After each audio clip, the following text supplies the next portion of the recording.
What's happening, folks? It's UNHOST here from Native Visions, and in this video I'll simply be showing you all of the changes that have been made and implemented into vanilla Minecraft from the 1.3 update. Time for talk will be at the end of the video. We got some facts to start learning. Let's do it! Stackable items now stack in groups outside of the inventory when thrown on the ground individually. The pick block button, your middle mouse wheel, has been fixed, and now mobs give the proper mob egg. We can finally shift click our armor onto our player. Alright. Dispensers can now deploy boats onto water, as well as all three types of minecarts onto rails. A bonus chest selection has been added when you're creating a world, and it'll start you off with some basic beginner items to start your journey. Right-clicking a powered minecart in creative mode will act as if you fed it coal. A demo has been added for non-premium Minecraft users.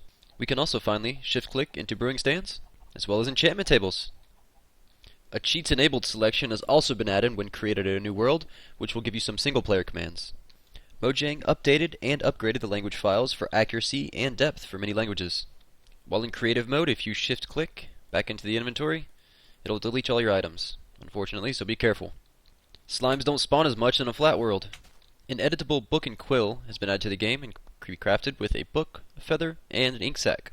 You are able to write many pages of text, as well as sign and publish them, and they give an enchanted look. Looks pretty cool. The three remaining wood slab types were added. They also don't act like stone anymore, since you can burn them and mine them with an axe still. You used to be able to have to mine them with a pick. The recipe for books have changed. Now you need a new piece of leather. With a silk touch pick, you can now harvest ice, glass panes, and glass. Ice turning to water in the nether was removed. Why? Why? Chat settings have been added to the menu. The help and help to / commands have been added for useful tips and commands. You can destroy a minecart in one hit in creative mode now. Some entity collision bugs have been fixed. Flying through water in creative mode is no longer like moving through molasses, although you do eventually sink. Bonus chests were eventually moved from hardcore mode. Server commands are listed in italics in multiplayer. Saplings were given their proper identifiable names: oak sapling, spruce, birch, and jungle. Water no longer destroys wheat when dropped on from directly above. This also works for other blocks that can be destroyed by water. As with the saplings, planks and stairs also got their properly identifiable names, as well as slabs. The Mojang splash logo at the beginning of the game is only on the screen for 1 second instead of 3, letting you get to that blocky goodness quicker than ever. Hardcore mode was added for multiplayer. You can now find cocoa plants from jungle trees. You can right-click a cocoa bean on a tree, and it'll produce a little sack, and you can bone meal it to its full potential. Servers are now able to have a default texture pack, and support's been added for new users to auto-download whichever texture pack the owner has chosen. Villagers spawned from eggs are given a random profession. The X, Y, and Z coordinates are no longer a ridiculous amount of numbers. Mojang has separated the server logic and the client, so single player is basically now a local server. Silk Touch was fixed to give you both slabs from a double slab block. Added a large biomes world, where on average are 16 times bigger than the default world. Cookies are changed to fulfill 2 points of hunger instead of 1, so that's 1 full heart. WS, FS, and G were added to the debug screen, which stand for walking speed, flying speed, and G tells you if you're on the ground or not. Ender chests were added to the game. Emeralds were added to the game. Emerald ore blocks were added to the game. Villager trading was added to the game. Oh shit. We're finally able to stack buckets. Only 16 per stack though. Snow sheets were added to the creative mode inventory. Whilst on a rail, you were able to move yourself around with the directional keys, although it's pretty slow. At least you don't need any type of initial powering. New gravel texture! Yeah, no comment. Very large pyramid structures were added for desert biomes, and there's a surprise in each side. Re-added the old golden apple back into the game. The one added prior to 1.2 is also still here though. These will quickly regen your health, as well as a couple amazing potion effects. Sandstone stairs for the win. NPC villages are now biome specific and take on a visual characteristic of that biome. Derp. Dispensers both eject and vacuum up back water and lava if given a double redstone charge, and will only vacuum back up if an empty bucket's inside. Boats can now pass through lily pads? Alright. It also allows a small chance for them to drop as lily pad items. Best addition ever. You can now type /seed to see your current map's seed. You're now able to basically walk through passive mobs. Makes for easier farming. Mojang has removed the server jar dependency in single player mode. The stars are so much smaller and they're realistically brighter. Looks amazing. The bar and pie graphs were both removed in early snapshots of 1.3, but the pie was eventually added back. Saving and loading chunks were given a nice boost. Chainmail armor is now available in vanilla survival from villager trading. There is a beautiful new creative mode inventory. You can also search for your items and see your survival inventory. Almost every single brewable potion is also available. You can also receive experience potions from testificates legitimately. Added a cobblestone monster egg, as well as a stone brick monster egg, which are basically silverfish blocks. In one of the patches, pressing the F key would reload chunks, but unfortunately this was removed for some unknown reason, and it's not sure if this will be re-added or not. Rain will slowly drip through leaves. Cauldrons have a small chance to slowly fill when exposed directly to rain. Emerald blocks were added to the game, and can be crafted just like any other ore block. Adventure game mode has been added, where you can't break any blocks, but you can still do things like open doors, interact with villagers, and damage mobs. Tripwire and placeable strings were added to the game. These tripwire hooks. They can be extended up to 40 blocks and send off a redstone signal. The string can also be used as a sort of decoration, if you will. Very rarely, zombie pigmen will spawn near the nether portals in the overworld. You can now place slabs in the top part of blocks just by aiming on the top of the block. Jungle temples were added to jungles that contain traps and loot, much like pyramids. You can still pause your single-player game if a local area network has not been set up. Leveling went to exponential to linear, back to exponential, but only slightly, meaning the first few levels you get are going to be pretty easy, but then the levels following are going to be slightly exponential. Smelting or cooking with lava as your fuel source now leaves the bucket. The enchanting system has received a big rebalancing. The maximum level for enchanting went from level 50 to level 30.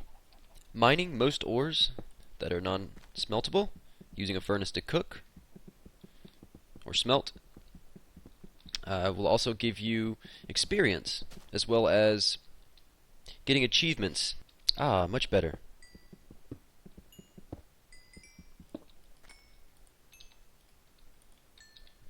Now, as a result, in the enchanting changes, you now only need 15 bookshelves for maximum efficiency in enchanting. Instead of clicking for hours and hours, you'll always have the highest level enchant on the bottom right. Woo! Wooden pressure plates can now detect arrows. Doesn't need entities under it anymore, or any particle effects. Villagers are now able to trade one item, plus an item, for a modified version of that item, or a related item.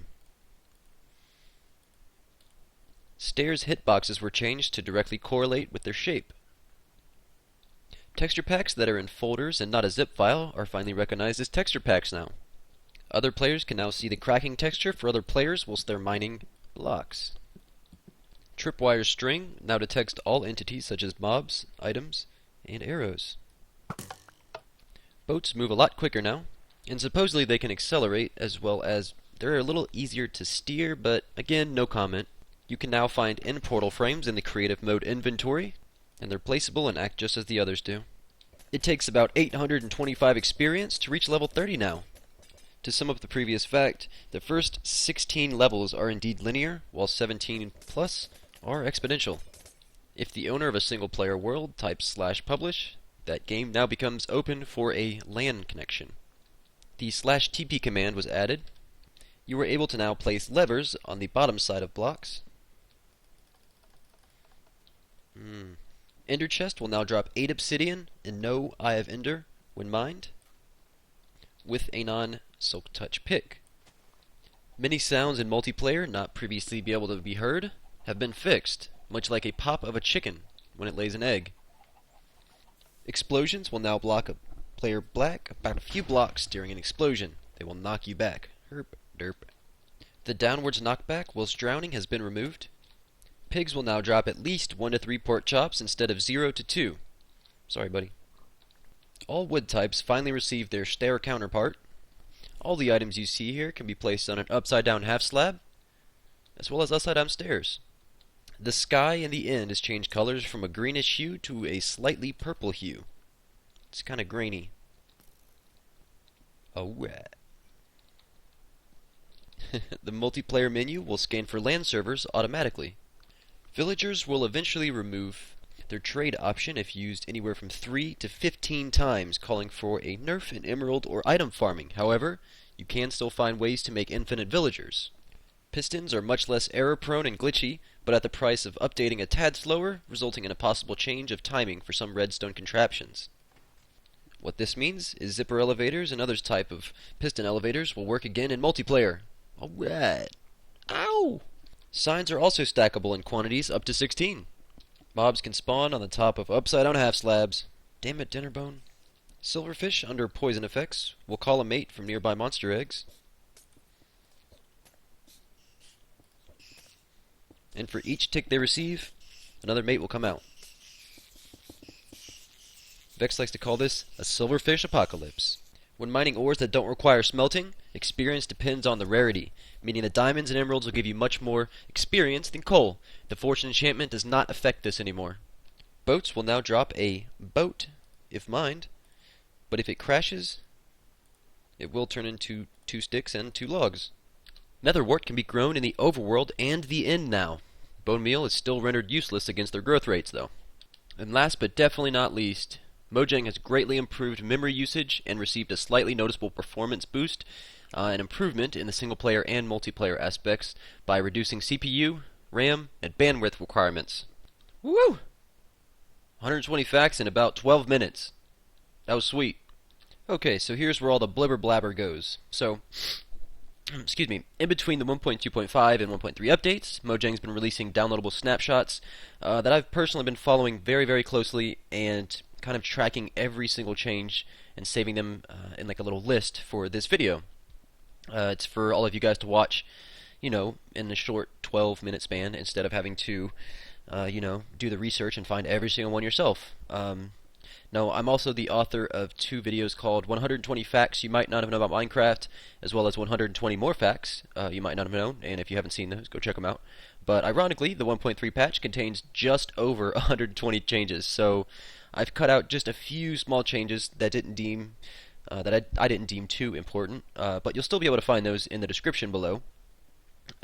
Now, this video has been filmed just before the release, so any changes or additions will be noted in the description below, so make sure you check it out, because there might be some very important information included in there. But Jeb has stated there will be no more upcoming snapshots for 1.3 any later, so, hence the reason I'm releasing this video at the time I am. But we all know Mojang likes to sneak in a few surprises here and there. But anyways, if you have any specific question, go ahead and ask it in the comments below, and I or someone else will be happy to answer you. I personally want to dedicate this video to Dinnerbone for making this, or at least most of it, happen, as well as Jeb, and every single one of my subscribers. Thank you guys so much. You guys have basically inspired me to make this video, as well as all my future subscribers. But like I said, guys, if there's anything else I need to say that I've forgotten in the video, I'll put it in the description below, so make sure you please check that out. And I definitely appreciate you guys watching the video. UNHOST from Nativision, signing out. Adios!